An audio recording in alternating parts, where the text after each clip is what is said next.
镜周刊报道，猪年到，狗年走，但我们狗仔之王，也就是俗称的狗仔大队长，不能免俗的，在每年的此时，总要为您献上去年一整年狗仔队上山下海，辛苦跟踪却没上线的遗珠，在喜庆洋洋的春节，报一下料，讨您眼球欢喜。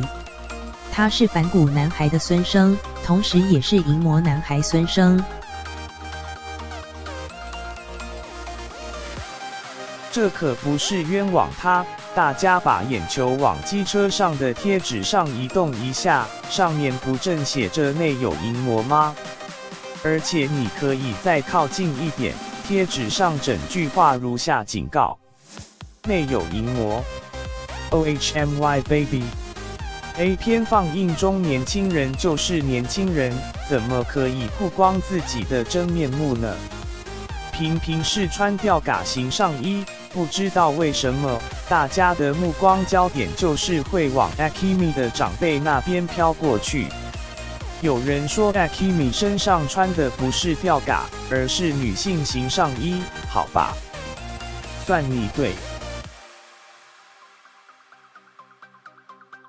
但在观众眼中，才不管衣服的正式名称，关心 Akimi 长辈重要多了。这位身材魁梧，一看就知道有在练的哥，居然是许绍洋耶！跟从前文质彬彬的样子简直大了8号有吧？当然，这种汉草一定是可以演大只老二的。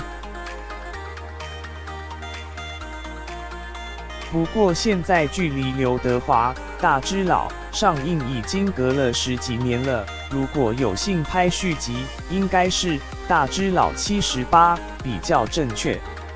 延伸阅读。